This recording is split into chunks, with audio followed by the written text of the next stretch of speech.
Hey everyone, welcome back.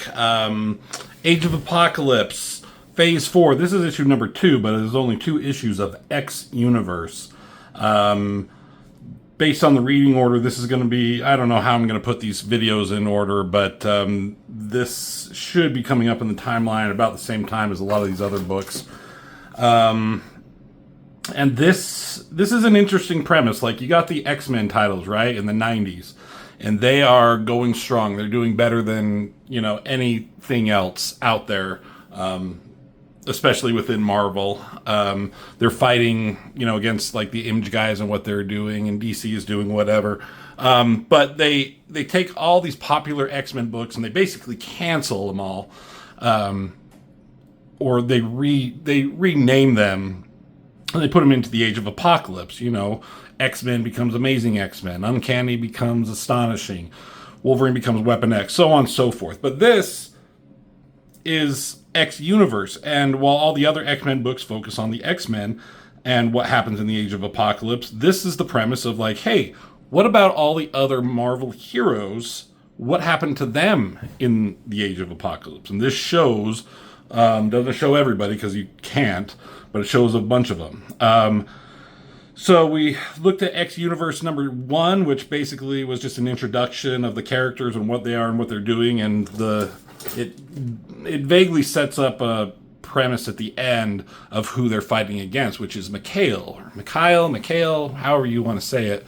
The fourth Horseman of Apocalypse, or the missing Horseman of Apocalypse, they call him in here. The Horsemen are Holocaust, Mr. Sinister, Abyss, and Mikhail. And you would think that Mikhail, being a Rasputin, a brother of Colossus, he would have been the villain Generation Next. But no, they put him in X Universe.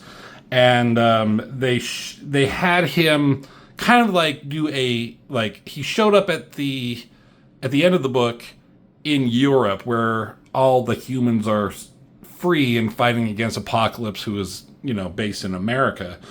And he's basically showing them like, hey, follow me, I will lead you to freedom, I'm a good person, please come with me, kind of a thing.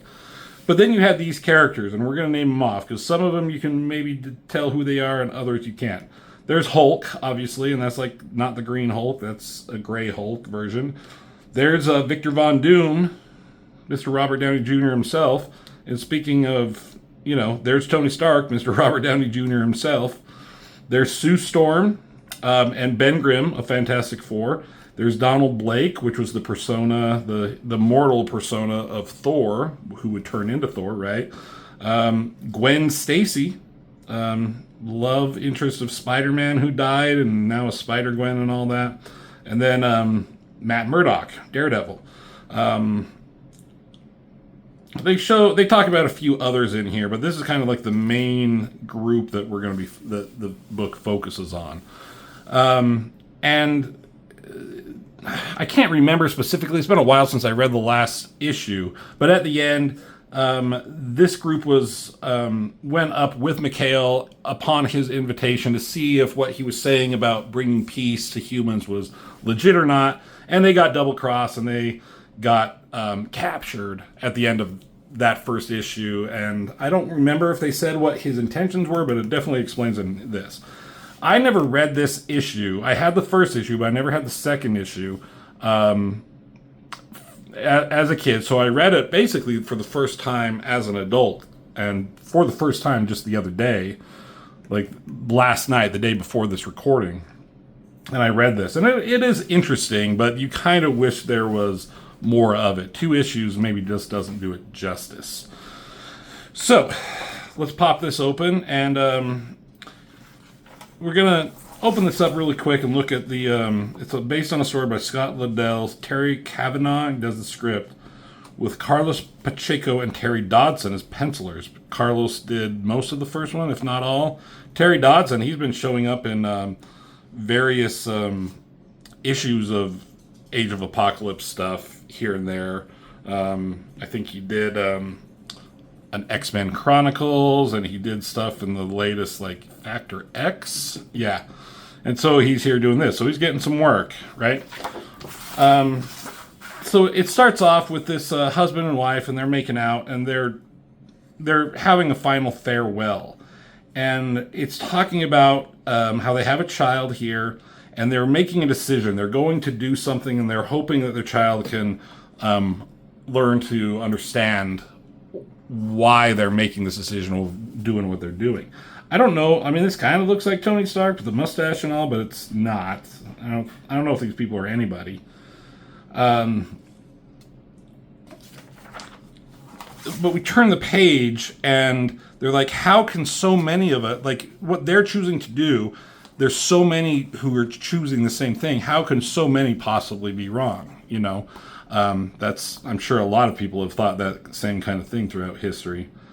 And it goes to explain it in these word boxes that there's a lot of people who are volunteering to go with Mikhail up here, and they are going to be augmented, going through a personal augmentation program, one last chance for Homo sapiens, humans, to make a place for themselves amongst Homo superior, for man to walk with mutant.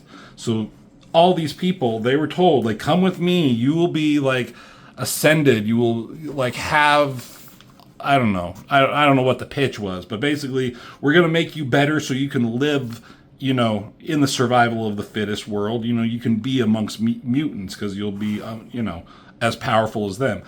And it's next to this statue who, I don't know who is supposed to be. I mean, at first I thought it was Captain America. Is that Captain America? It's hard for me to know for sure. It should be Captain America, you know, because Captain America presumably in this world wasn't defrosted. You know, he's still in an ice somewhere. I like this shot. It's kind of hidden by a lot of text and stuff, but the angle on this ship is kind of big and ominous and cool looking. So all these humans think they're going to join with Mikhail and walk amongst mutants, right? But then it cuts to inside, and it starts talking about the group. It says Clint Barton, he's not on the front here, but he was in the last issue. You know, Hawkeye, Ben Grimm, Susie Storm, Donald Blake, Gwen Stacy, Victor Von Doom, explorers and pilgrims from every corner of the globe. And they're all captured. They're hanging upside down here. It's kind of hard to tell. But they know that what the story that Mikhail is, you know, telling these humans is bullshit. But they didn't find that out until, like, the last minute of the last issue, you know? So now what do we do?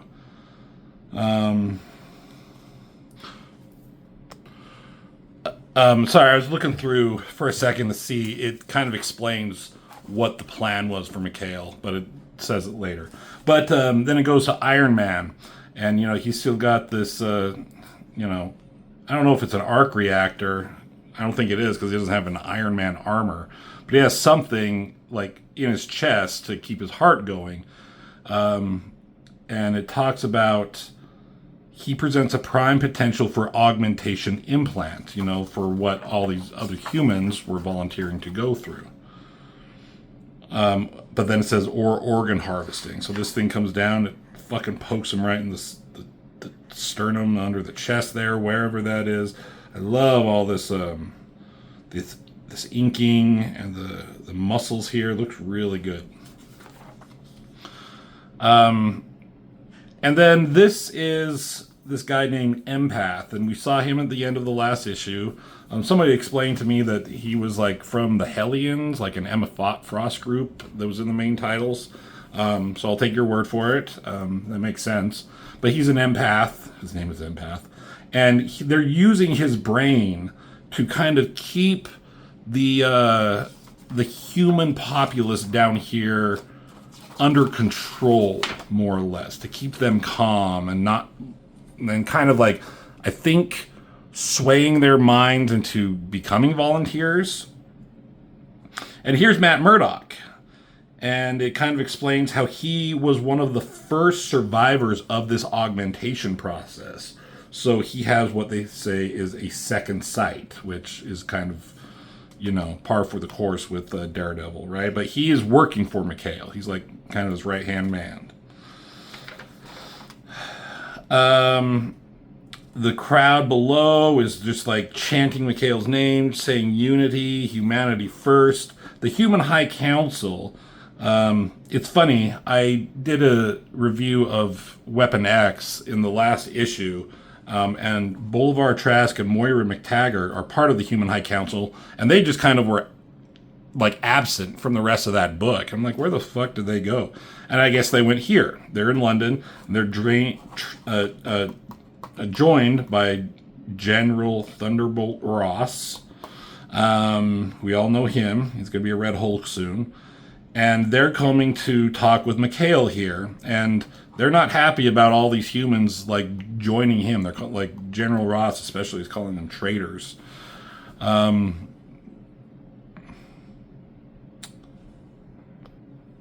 Mikhail here, I'm not sure entirely what his power set is. I think it has something to do with controlling cybernetics.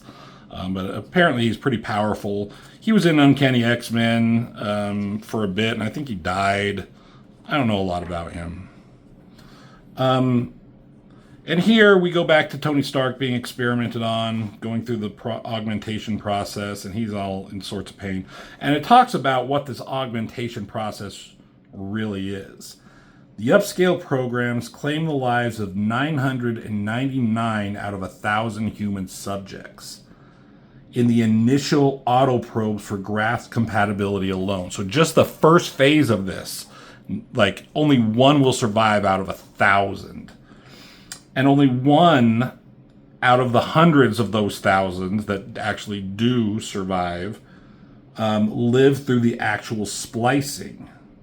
So it's a very rare thing that this augmentation process will work. So they're just like getting the cream of the crop, and they're just basically murdering humans thousands upon thousands. The vast majority of those reject the implants within the first few hours.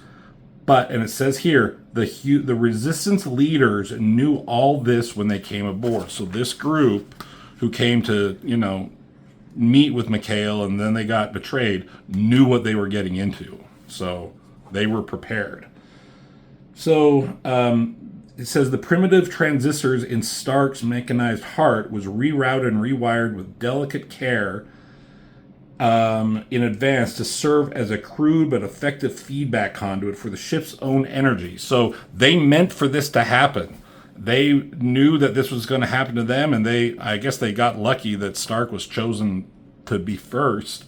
But whatever's going on in his mechanical heart, like, short circuits all the energies from everywhere else.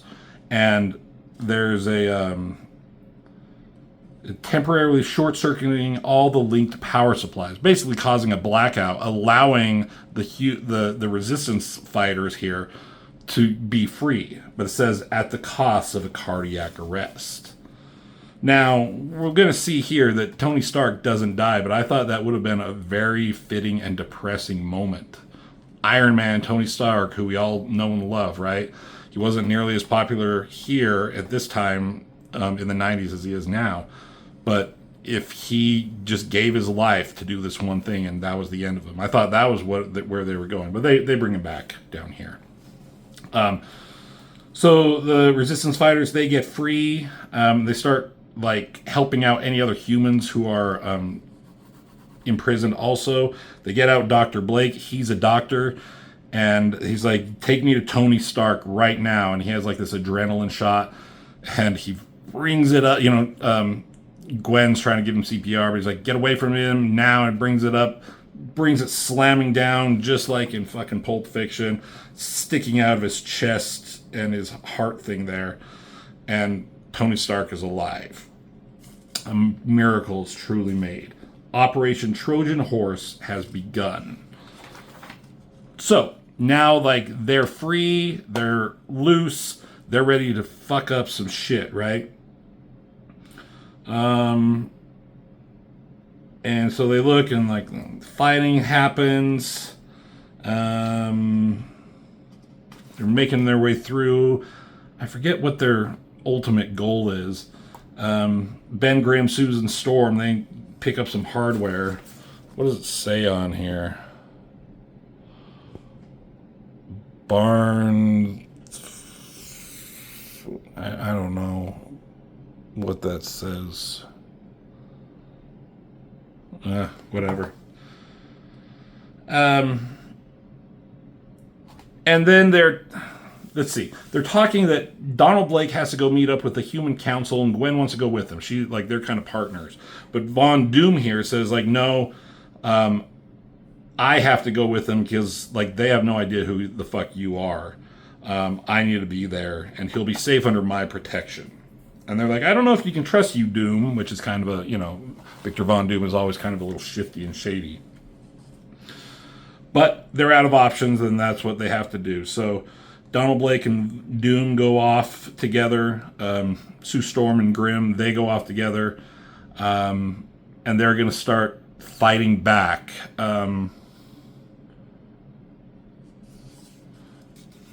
And sorry, I forget everything that happened here. Humans are fighting back, I guess. Maybe they're not under the control of Empath. Did I miss something? I think that character eventually dies. Maybe he's short-circuited. But I don't know. Maybe these are the humans inside, but this guy is leading them here. And this is... he's the man called Bullseye. His name lost to his aim leads by default. So all he needs... He has no mutant abilities, just talent, training, and a target. That's all he needs. So he's leading them, which is kind of interesting. Bullseye of all people. So they're going through, fucking shit up from the inside. Grimm and Susan Storm are on the outside. Humanity is fighting back. And, let's see, Tony Stark, Gwen Stacy, they go and they're they have some purpose here. I'm not sure what it is. I'm going to find out soon. But they run into this fucking Hulk, and Hulk was in the last issue, and he was, fucking shit up there too. He is not a nice person. Like, he looks like on the cover here he's with the group, but he is not. In his Hulk persona, he is somebody you don't want to fuck with. I think he is. Again, he wasn't hit by gamma radiation or whatever. I'm not really sure. But he is one of also the augmented humans. So Donald Blake comes in and he crashes the party with Mikhail, like, talking horse shit to the Human Council, just his lies. And I think Donald Blake is giving them the rundown of what's actually going on. I actually really like that picture of his head right there from the back. It was really well done.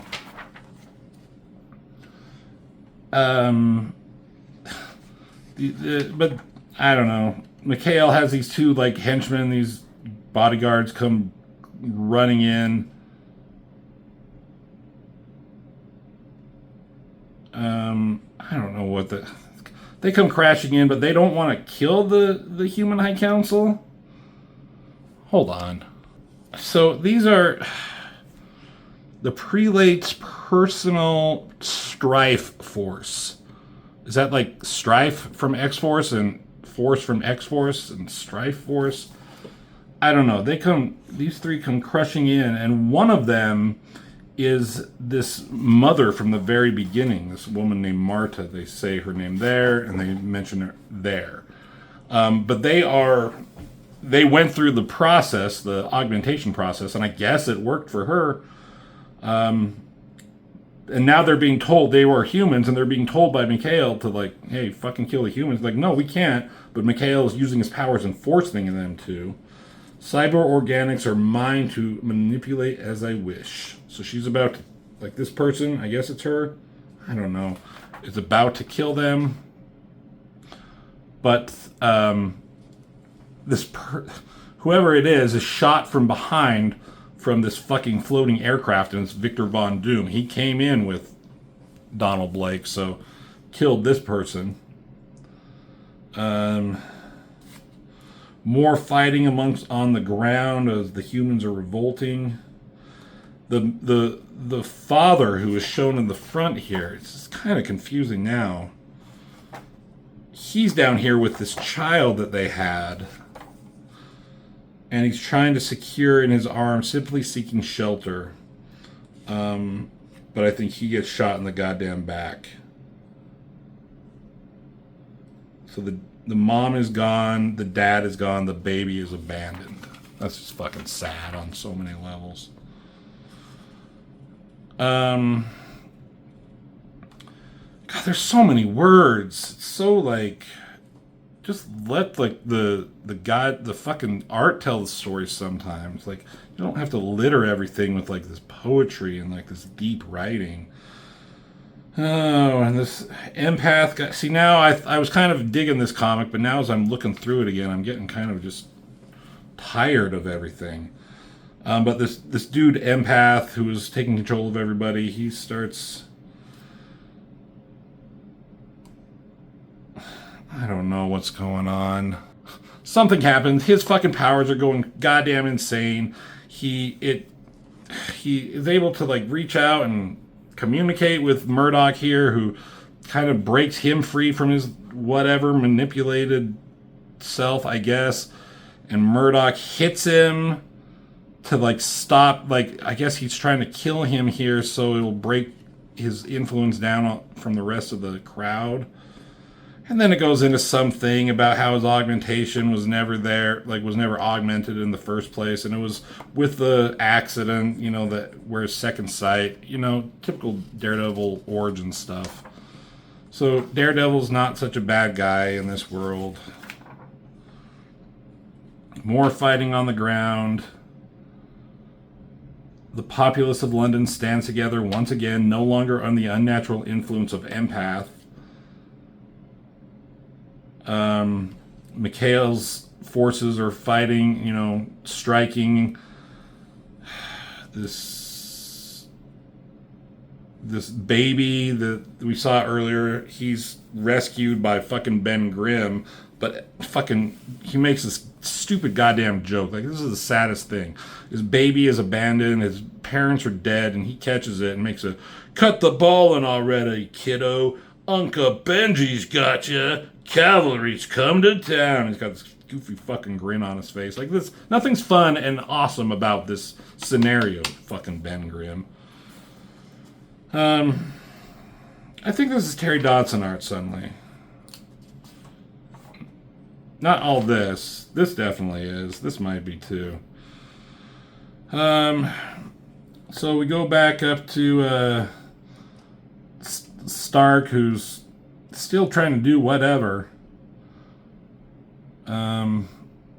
Frantically struggles to ensure safety of those below. Like, the Hulk is still there. It's like, what do you think is gonna happen? Anyways, Gwen Stacy shoots him. Doesn't really affect the Hulk.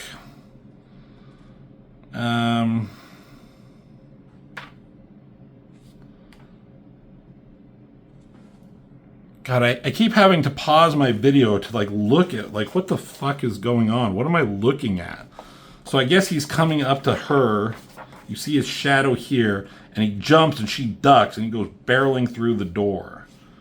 As like all this, as they're talking and talking and talking. He's not a mutant, but that won't help you survive. But let's see. He wanted, Tony Stark's like, she delayed you enough so I could breach the ship's security shields, and then he's like, uh-oh, the seawall's been launched. What is the seawall? I'm not sure, but apparently it's bad. More Terry Dodson art. That's a funny face.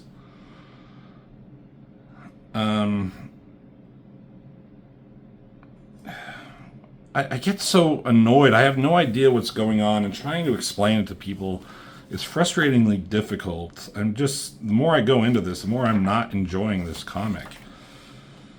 There's just like, they just try to pack so much into like these two issues, and this storyline just needed to be like fleshed out a little bit more. The comic is a little bit bigger than most, but still, it's just so much going on. Fighting, and Donald Blake is carrying this prelate, this Marta woman, I guess the mother, I guess. But she dies in his arms. Okay. Do I care about that at all? And I thought this was stupid. This is a fucking Horseman of Apocalypse. Like they don't like Apocalypse doesn't make anybody as horseman. Just like the most powerful, the strongest, the fittest, right? And this is how he dies. I guess they're in the clock tower in London, and Donald Blake, he just like fucking tackles him from behind, starts fighting him, and he does start to talk like Thor a little bit here suddenly. And he says, I soar through a far finer world than this. I dine and dance among graceful goddesses on the other side of the universe and share home and hearth with heroes. In his dreams, he says. So he just basically tackles him through the window and they fall to the ground and both of them die. That's how he kills Rasputin. Mikhail here. Like, okay, like Thor would have done something, and you could get that. He could take out somebody like that, but just like this, just like crashing through and falling to their deaths. No! Okay. Alright, so more shit is going on outside. Things are blowing up. Ben's got this baby as he's trying to rescue, and he's flying through the air. I don't know, he's fighting. Susan Storm is telling him to, like, get the lead out. He climbs up this thing. That's kind of a cool shot. It's now or never. I don't know what's going on here. What is now or never? I don't know.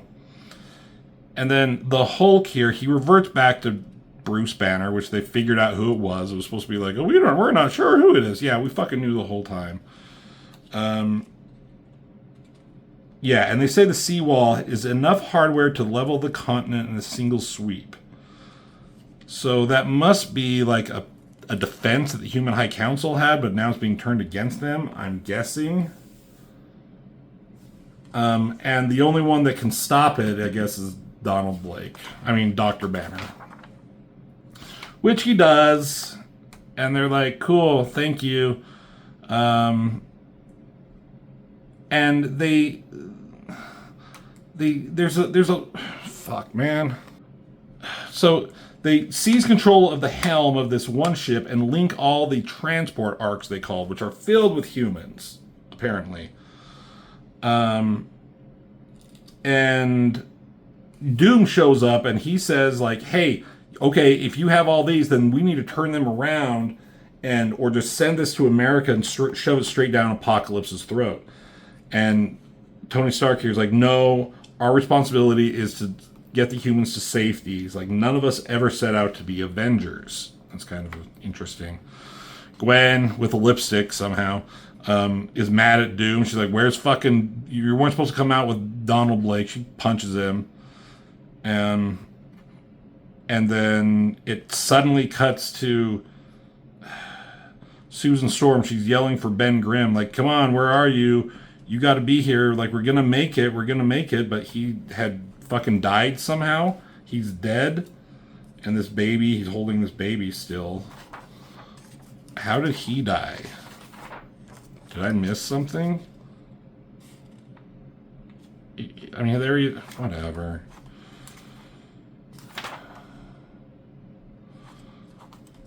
Alright, and then this... Okay, so then this is the last page. And it pisses me off. He's dead. That's sad. There's a baby. What's going to happen to the baby? And then there's the lead ship. There's these other ships following. It's kind of a Battlestar Galactica thing. And they aim for the stars. The commandeered convoy races to reach orbital escape velocity, shooting for the very stars themselves, if necessary, to save something of humanity, aiming for the greatest escape of all. And they're like, where are we going to go? We won't know till we get there, if we get there. And the seawall, these, the armada, the fucking bombs, I guess, are coming already. Yeah, here they come here, shooting down. And they're like, face your future, friends. Full speed ahead. And suddenly... Okay, I'm going back. I guess she found Ben like this. Okay, that makes more sense. They were in separate ships, which he came up or she came, whatever. She found where he was at, but he's dead. She found the baby. And she looks, there's something on this kid's arm, and it says the name Frankie. So that's supposed to be Franklin, her son. She's crying. I don't understand what happened there. Maybe someone else who's smarter and not as frustrated than me can explain it. So they say, face the future, friends, full speed ahead. And then there's this shot. Looks like they're going into warp speed. Before this common company of citizens and soldiers alike, mankind's best and last hope, mystery whispers, and behind these chosen few, reality passes. And you're like, oh, fuck, what happens next? Nothing. Nothing happens next. That's how it ends. It has, like, these ellipses, ... meaning, like, oh, what else is there? But, like, they don't have a end or to be continued. Even a blank fucking page, like, just in black, just kind of leaving you with, like, what's going on would have been better. Then it has, like, these files, and it talks about Doom, Stark, or, all these guys from Mikhail's point of view. It's kind of pointless. I don't care. If you want to screenshot that and read it, be my guest. I